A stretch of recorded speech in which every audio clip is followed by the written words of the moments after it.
You wanted the best. You've got the best podcast. The hottest podcast in the world.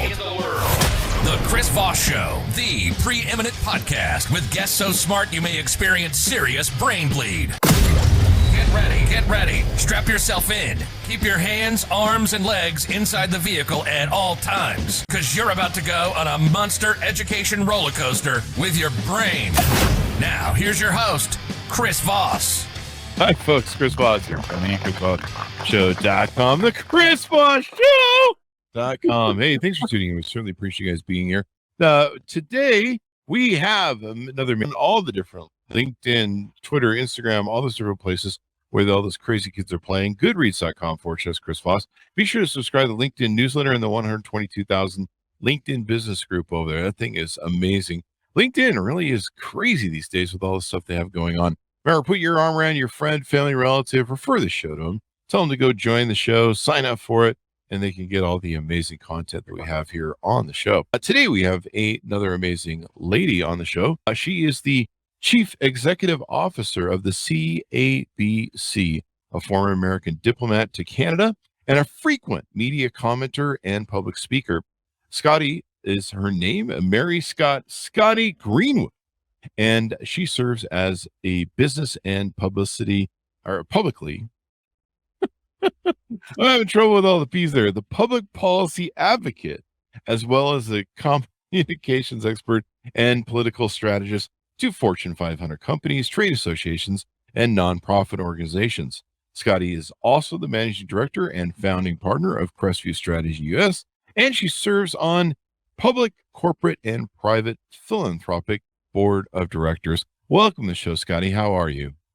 Thank you, Chris. Man, that's a mouthful. I'm good. And how are you doing? There you go. Well, you're my first podcast today. We do 1 to 2 a day, and I think I just haven't hit the ground running, or I'm waiting for the coffee to kick in. So hey, man, that's a lot. You know, in your wind up though, you didn't mention on all the platforms that you mentioned where you can get your fabulous show. You didn't mention TikTok. So I know your listeners and viewers are just waiting for that TikTok debut. Wonder when that's happening. They are. And you know what? In fact, thank you for mentioning that. Reminding me, normally I kick that in there, but I forgot because I don't know. I probably spent 4 hours on TikTok last night. But no, we have the show over there and I'm helping. Yeah. Right. So we're still trying to get the hang of it. They've been extending the minutes so that we can put longer stuff up. So now we're putting 10-minute stuff up. We just put up the Dave Navarro interview up there. So we can check that out. And there'll be more interviews going as we're trying to figure out how to get the crazy kids' attention though, because we're not really like a TikTok sort of. Exactly. Exactly. I don't know how to do that either, but it's a lot, very entertaining. We have so many top authors on and journalists, and they're kind of it's kind of like YouTube. It's a little too highbrow for the crowd. You know, like YouTube's like 10 to 15-year-olds, and I'm pretty sure TikTok is 5-year-olds. So that's not true. We just lost the TikTok crowd, all 2 of them. So welcome to the show. Give us your .com so we can find you on the interwebs, please. Give me your the .com. Sorry, I missed you there. Yeah, ScottyGreenwood.com or CABC.co. Or Crestview Strategy. Any one of those works. So let's talk about what you do. Give us kind of, you know, you've got several different projects and things that are going on in your life. Can you give us kind of an overview of them and rundown of all the hats you wear? Yeah, sure. Thanks, Chris. And you know, the common theme in everything I do is there's just a hint of maple. So I'm here in the United States, and for those of your listeners that might be in other places in the world, I specialize in Canada-U.S. relations. So that's that hint of maple. And so we run the Canadian American Business Council, which is the leading bilateral advocacy group for businesses who are conversing with governments about the big issues of the day. So think about supply chains and traveling across borders and commerce and all of that. So Canadian American Business Council, that's a big project. That's one. And, you know, then everything else I do in the consulting world has something to do with Canada. And so that's where Crestview Strategy comes in. It's a public policy and public affairs shop. It started in Canada probably 20 years ago, and I opened up the U.S. business a couple of years ago. We've got a small office in the U.K.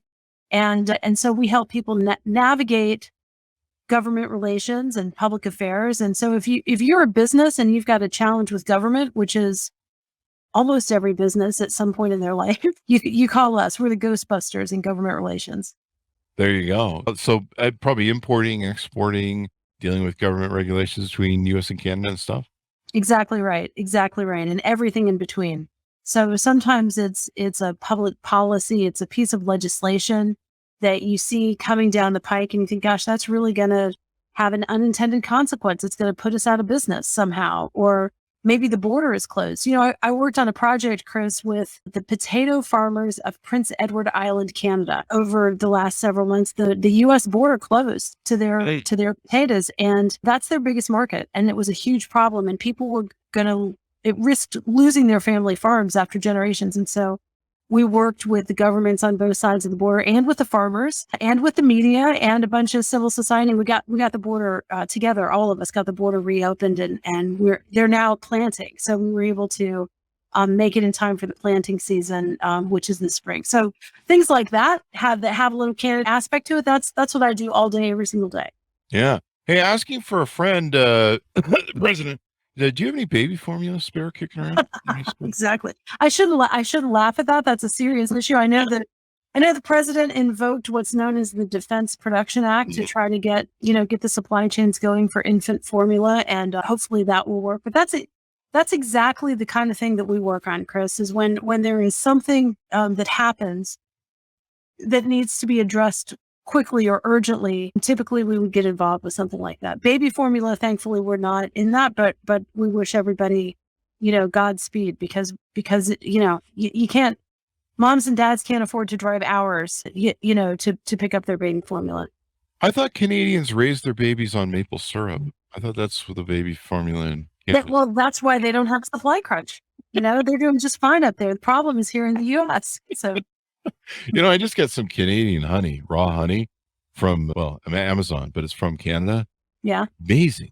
Did it still have the ice crystals in it, or was they're on the bottom. They're the but the nice thing is they're like, I guess the farms are spread out and it's really open territory, at least from what I read, but the honey's like really good. It doesn't have that nice U.S. pollution in it yet. So Canada has kind of all the great things about the U.S. and not as many of the bad things. It's this vast, huge landmass. It's absolutely incredibly huge. And it's got 3 oceans, right? Atlantic, Pacific, and Arctic. And it's got mountains, prairies, beaches, it's forests. It's really a remarkable place in the world. And if people haven't been there, dust off your passports and head up. I was just actually earlier today, Chris, I was talking to the Canadian Minister of Tourism, Randy Boissonnault. He's a member of Parliament from Alberta, and Alberta has, I don't know if you've been, it's got to be one of the most glorious places on earth. You go up to Banff and Lake Louise in the Canadian Rockies, absolutely spectacular. Yeah. It's interesting how we're so globalized now and supply chains. We never really, I think we always took for granted the supply chains that we had developed for so many years. And then when coronavirus hit, and then of course trying to come out of coronavirus and supply chain issues, we never really realized how small the world has become. Well, that's right. And it's not just all of the dislocations of tragedies actually that came from the coronavirus, of which there are many, but it's also things that people might not think about that we think about on a daily basis, which is what happened to borders and what happened, for years and years between Canada and the United States, we've managed our common border, which is, by the way, the longest unmilitarized border in the world. And it's $700 billion a year in economic activity. It's the biggest commercial relationship in the world, too. But our two countries have managed our common border together really well. And then when the pandemic happened, we closed our border to discretionary travel, right? And that was the right decision at the time, But then after that, the whole, when are we going to reopen? How are we going to reopen? What do you need to cross the border? What kind of test? What kind of vaccine? What kind of certification? All of that became asynchronous. We diverged. And so if we want our supply chains to get back to where they need to be so everybody can do business again, if we want to travel and see our friends and relatives and our customers and our shareholders on either side of the border, we've got to get back to a place where we are managing our border together. That's important for security, but it's also important for our prosperity. And so that's something that at the Canadian American Business Council, we work on, daily. And it's really, really vitally important. Yeah. And I mean, God bless Canada. Like you say, we've had that great border for so long. I mean, if I was Canadians, I wouldn't let us in. I mean, have you seen us lately? I I mean, don't know. I think we're both lucky. I think we're fortunate in our neighbors, right? You think about neighborhoods today in the world, that's true. and you think of somebody you'd rather have living next door. Yeah. I like having the Canadians next door. I hope they like having us.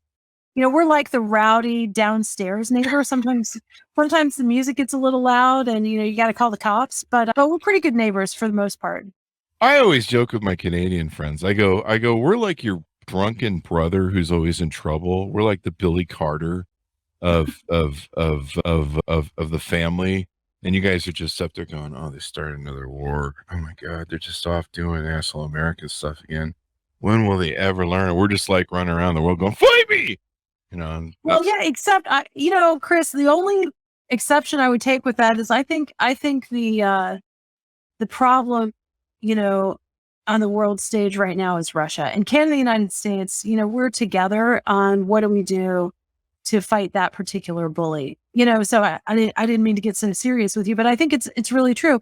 And one of the things, so the U.S. is there with strong support as our NATO countries, but Canada has a different approach. Canada has its military support, of course, but Canada is really different because while the U.S. is over there fighting, Canada is saying we're going to welcome the refugees and we're going to welcome displaced people. So it's kind of a good complement. You got one that's an enforcer and one that's a healer, and that's sort of the history of Canada, U.S. in a way. We complement each other really well. Yeah. That Justin Trudeau, man, how come we can't get good looking presidents in our country, man? That guy's like, I don't know. He's a good looking guy. I'm just saying. Well, I don't know. I mean, I don't know what your cup of tea is there, Chris, but I'm all about that's not my cup of tea, but I'm just doing a joke. Yeah, I'm all about leadership. So as long as our leaders, whoever they are, work together, that's what I care about. Yeah, that's the tough part, I guess. And I guess you help navigate that with regulation and everything. But what are some other things we want to talk about at what the CABC.co does? Well, how about let's talk about the second coolest podcast ever. Your podcast got to be number one, obviously. Well, I mean, I don't know about that. But a Canada-U.S. podcast for anybody that's really wants to nerd out on bilateral relations is called Canusa Street, like CANUSA Street. And a friend of mine, Chris Sands, who might be the leading scholar, he is the leading scholar on Canada-U.S., a professor over at the Woodrow Wilson Center. He and I started Canusa Street. It's on Apple and Spotify and anywhere you get your podcasts, SoundCloud. I don't know, what are the other platforms? Amazon. But we started it to explain and explore the Canada-U.S. relationship. It started as a COVID project because everybody's cooped up and, we wanted to share our thoughts. And we've had a lot of fun diving into big, important issues. We looked at the trucker blockade as an example. We looked at the pullout from Afghanistan. We're looking at Ukraine. And so Canusa Street is a lot of fun. But actually, Chris, I'm going to tell you this. It's an actual street, Canusa Street. Oh, yeah? Yeah. So my in-laws live in northern Vermont. And in northern Vermont, there's a town called Derby Line, and it's right on the Canadian border. And half of the town is in Canada and half the town is in Vermont. And so the main drag they call Canusa Street because it goes right through Canada, U.S. So it's an actual street. And that's what we named our podcast after because we're kind of half Canadian, half U.S. Oh, I get it. Can for Canadian and USA for USA. There you go. Canusa, kind of like Sesame Street, only not as cool. You didn't want to call it Can-Merc? I'm just kidding. We do the jokes around here. Or American with a capital C-A-N. Merca. We worked on all those things, but Canusa is what we came out with. There you go. So I'm looking at the podcast on Spotify, and I'm sure it's everywhere else. Do you interview, it looks like a lot of people in the government or people who know the government well? Yeah, we do. We interview public sector, private sector.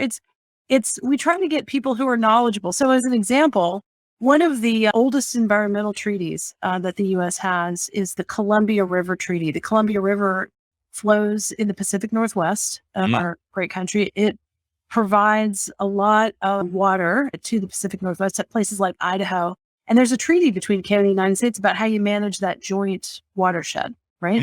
And so that treaty is coming up for negotiation. Nobody's heard of it. Nobody's thinking about it, except the people either directly in the region or the negotiators. So what we did on Canusa Street is we brought in the lead negotiator. We brought in one of the tribal representatives. We brought in a private sector utility guy. And we try to bring in different perspectives and let people draw their own conclusions about the issues. But, we're trying to up everybody's Canada-US IQ a little bit, Chris.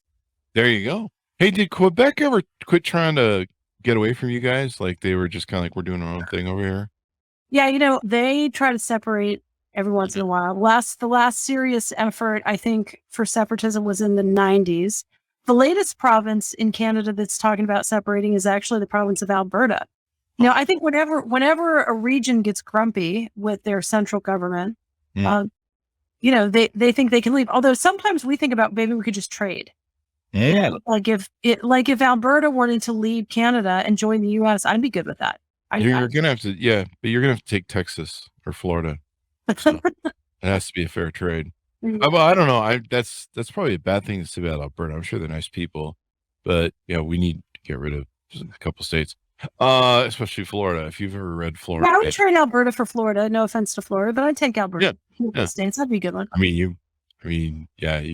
You're gonna enjoy that. But Alberta, man, what's going on with Alberta? Now you guys have like a whole tribe thing going on there with a lot of tribal stuff, and I'm still trying to get up to par on the tribal thing there in Canada. So look, Canada and the US both have a very difficult history with the original people that lived here before all of those newcomers, came. And what I would say about Canada is they are coming to grips with, and they're in a process that the Prime Minister is, prioritized. It's called reconciliation, and it's real. They are working through a lot of kind of a very dark past, actually, Chris, and they're working through to begin to reconcile with the past. They work through apologies. So I think there are some British royals in Canada, as you and I are recording this, that are on an apology tour. I think the Pope has apologized for, the churches did some pretty terrible things to the original cultures. But once you get through the reconciliation, you get to the partnership and you get to collaborating, it's pretty fabulous. The story gets a lot better and a lot more positive. So I mentioned about the Columbia River Treaty. That's an area where the First Nations and original cultures are at the table as part of the negotiating, and their contribution is quite significant. So I think there's, while the past is really hard and challenging, I think the present and the future are very bright. You've got to reconcile the past, so you can't fix it until you reconcile it. I'm trying to think of a good James Baldwin quote, but it's not coming to mind. We're kind of going through the same process over here and struggling through reconciliation of our 450 years of history of racism and all the ugly things that went on with it, and including what we did to Indians and Native Americans, I should say, and other people. And it's a struggle. Let's put it that way. I think we all know what's going on there. Chris, let me just jump in if I could for a second. One of the things that we started, the Canadian American Business Council started, is we have a series now, and it's called Corporate Action on Social Justice. And we take a different issue, we do it kind of once a quarter, and we convene different leaders to talk about, because we're a business council, right? And so what is the business community doing on these big social justice issues? It's a big question. And so that's something else that we work on very seriously is corporate action on social justice. We've got a program on that coming up. But if people go to our website, go to CABC.co, and you look on Common Ground or previous events, you can find some of the convenings that we've done on issues like social justice. And we feel very strongly that it's important to have hard conversations and bring the private sector into them. Definitely. The one thing man can learn from his history is man never learns from his history. And that's why we just go around and around and around. So that's really cool. Sounds like, how long have you been doing the podcast? How many episodes do you have out there? Oh gosh, I don't know. We've been doing it for the past year, I think. And we do a couple a month. How many do we have out there? 12 or 14? I have to look. Yeah. We're not as many as you, my friend, not 2 a day. I don't know how you have time for anything else. I can't feel my legs. Pretty much. Well, from what I see, you don't have legs, so I don't. That's they cut them off. Never know. The reason was I kept leaving the chair and escaping, and they're like, well, we need to make it so he can't get away anymore. He's stuck at the mic. And then they throw me some coffee and I don't know, donut every now and then. So what else do we need to cover on you? Have we talked about Crestview strategy? I don't know if we talked much about it. It's, the world's best consulting firm, of course. There you go. Brilliant colleagues north of the border. One more thing I just might mention, Chris, that we're working on, and the great people at Crestview provide the work on this, but it's a project for the Canadian American Business Council in the province of Quebec and Ontario and others. It's called the North American Rebound. So if people would go to www.northamericanrebound.com, they would be able to sign up for this effort. And what the effort is all about is saying, you know what? In Canada and the United States, we're in this together. Whatever this, we look at economic recovery, we look at pandemic, and the idea is let's not fight against each other. Let's not compete against each other. Let's work together and take on the big challenges of the world. And so that's what the Rebound is all about. And I'm really excited and proud of how many people have gotten involved in it, and would welcome anybody who's listening now to check it out. It's free. You sign up, you see if you agree with it. It's kind of motherhood and apple pie with a little maple sprinkles thrown in there. And if people agree with it, they can sign up and be part of that community. So that's another really fun project. And my brilliant colleagues at Crestview Strategy in Toronto are the ones that came up with all of the back office for that, and they run it, and it's a wonderful project. So, we put these up on LinkedIn. So anybody on LinkedIn who's got a business, maybe they're looking to do business in Canada, or, they're having issues and they're trying to figure out better ways of doing business in Canada, I say, or going back and forth across the border, I slipped that in there. What's the best way to contact you, and which of the features that LinkedIn is a great way, or come to our website. You can also, I've got a Friday afternoon email newsletter that goes out every Friday, and you can sign up for that, and it'll alert you to things. We just created something called an entrepreneur circle, Chris, that I'm really excited about, because what we realized is the Canadian American Business Council represents the big brands that everybody's heard of. So General Motors, General Mills, Amazon, Google, big companies, and Canadian big brands too.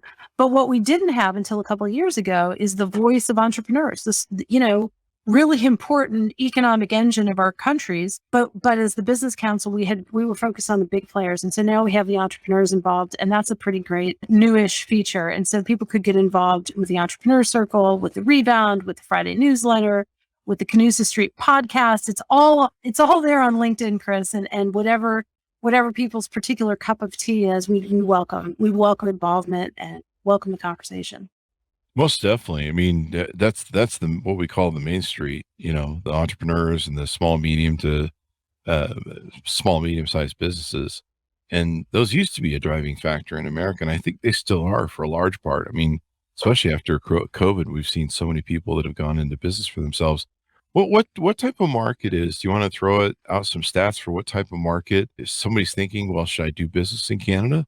What type of market is up there? I mean, I don't even know how many people live in Canada. I just know Justin Trudeau's a really good looking guy doing my culture. So it's a little north of 30 million people. Canada is our number one Ford investor, but they're also the number one customer for 37 of our states, and they're the number two for everybody else. So Canada is the leading destination for the leading investor here and the leading destination for our exports. And so they're our best customer already. They're well-to-do, so they have consumer buying power. They're right next door, so your shipping costs are, lower relative to other places in the world. They have similar, a similar history to ours, so they, the same sensibilities. So whatever you're making, you can probably sell it to Canadians because we share a lot in common.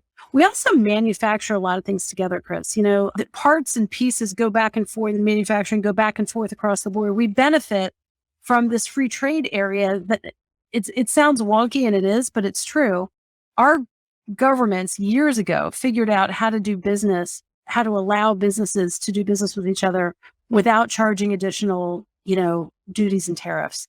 And that started in the 1940s in the trade of tractors.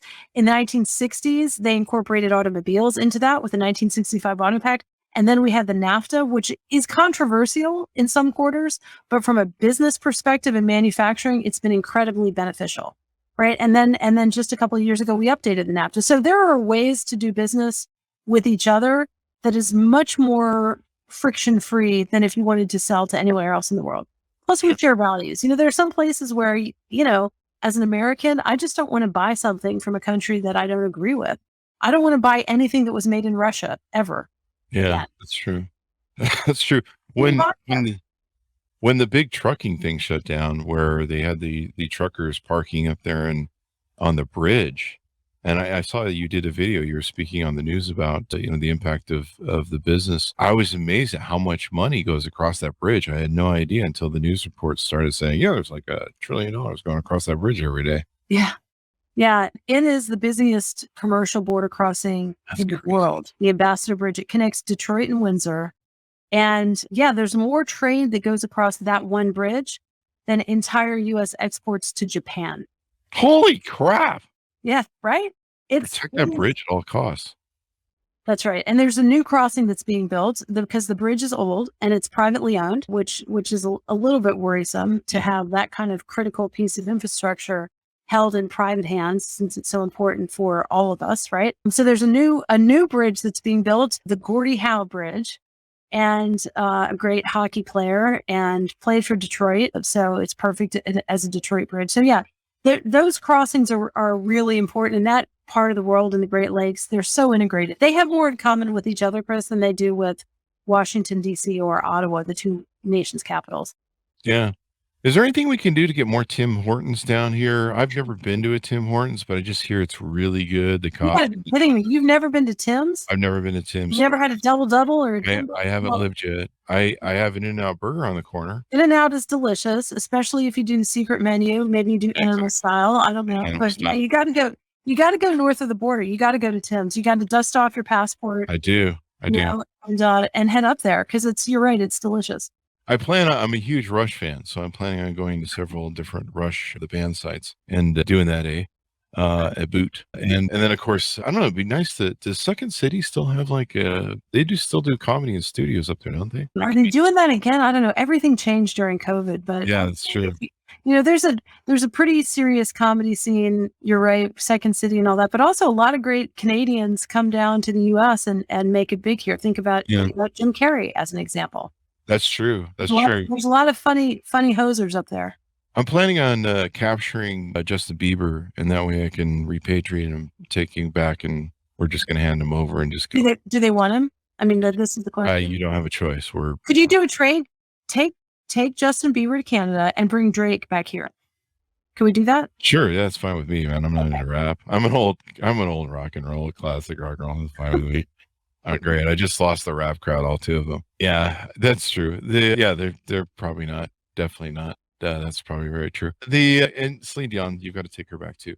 Sorry, I'm a hater. She's just fantastic. She is wonderful, and she plays in Vegas, so I can't say much bad about her. But yes. I don't know, if I hear that Titanic song one more time, I'm going to shoot myself in the face. So we just do the jokes around here. So what more have we touched on? Because you wear a lot of hats, and I want to make sure we covered all your hats you wear. Well, we talked about the podcast, Canusa Street. We talked about the North American Rebound Campaign that I hope everybody joins. We talked about the Canadian American Business Council. And I think that's pretty good. I think that covers the waterfront there.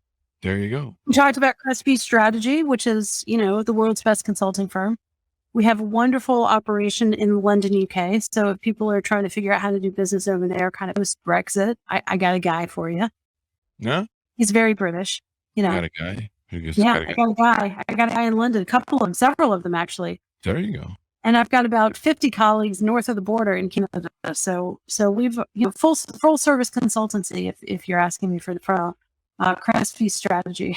So there you go. The one thing I'm always trying to understand better, and I don't want to put you on either side of this politically, but the one thing I'm trying to understand is that pipeline that we're trying to get from Canada, or not trying to get from Canada, or whatever we're doing this president this week. And I've always tried to understand what that's about, and what the real biggest issues are, aside from all the political noise. And I don't know, is there a reason we should get that pipeline finished or not? I know there's some water thing that goes through down here. I know it's not the best oil. I don't know. Do you have any Do you have any thoughts you want to throw out on that? Oh, brother, I have strong feelings on it. I am not unbiased. Okay. So let me just start with, as long as we are on oil and gas, which hopefully we're transitioning off of oil and gas into a low carbon future and net zero emissions future. But as long as we're on oil and gas, where do you want to get it from? Do you want to get it from countries that are bad guys, or do you want to get it from Canada? So Canadian oil and gas and all of its resources, hydropower, uranium, you name it, is all developed in an environmentally responsible way.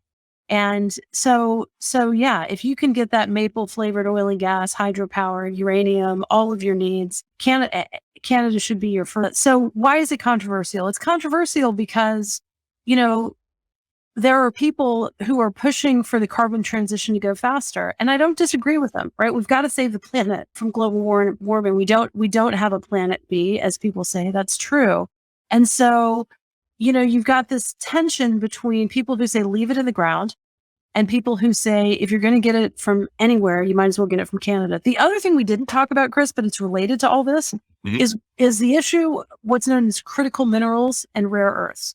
So things like lithium, zinc, copper, these are elements that go into everything we use on a daily basis, right? Steel making coal, everything that's made of steel, you got to have steel making coal as one of the inputs. And when you think about critical minerals, 80% of the production in the world comes from China.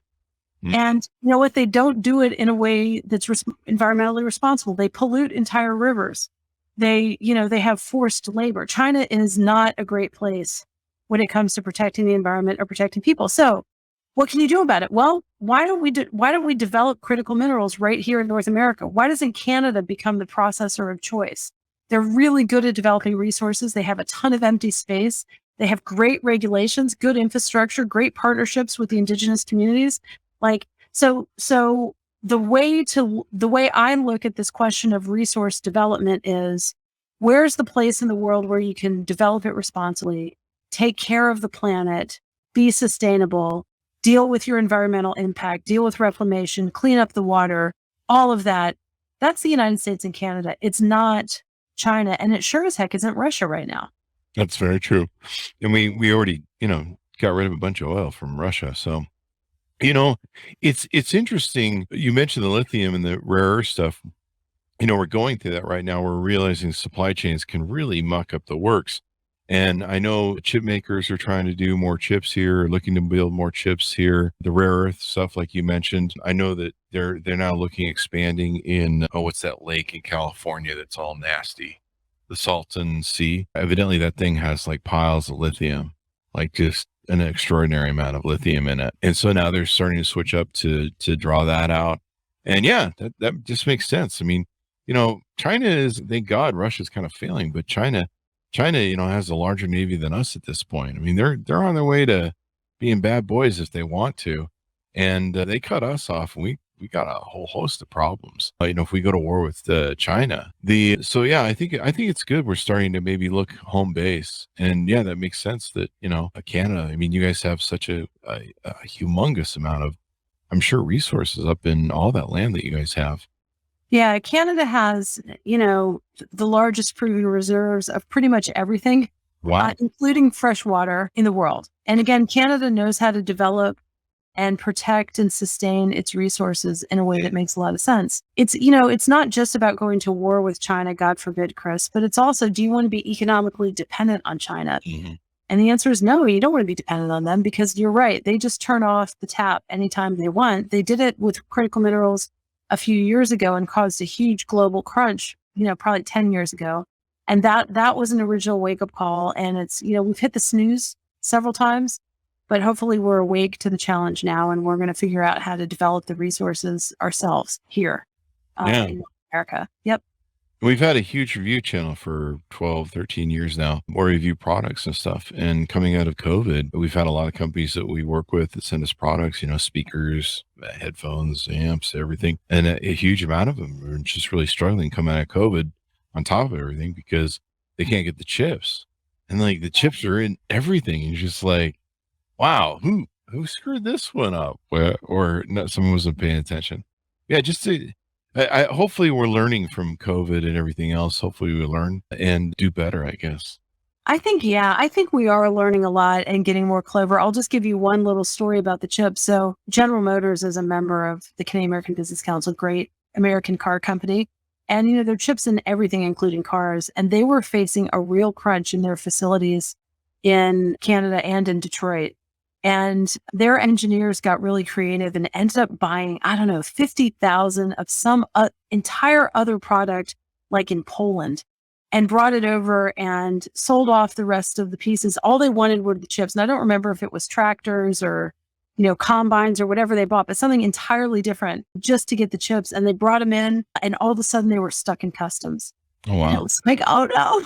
And so this is when people who do government relations for a living spring into action and say, okay, customs, okay, government regulators, we've got a crisis at the factory. Lines are going to stop working. People, we're already delayed enough.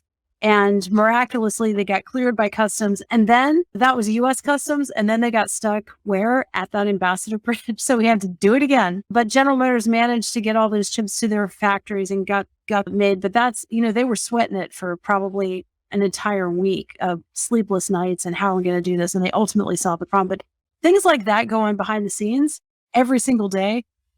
And I'm not sure if people sort of appreciate that everything now takes some heroic effort just to do things that used to be automatic, used to be snap of a finger, push of a button, and something would show up. Now everything is harder. But the good news is people are working through it. They're getting really creative. They're figuring out workarounds, and we can keep marching on, right?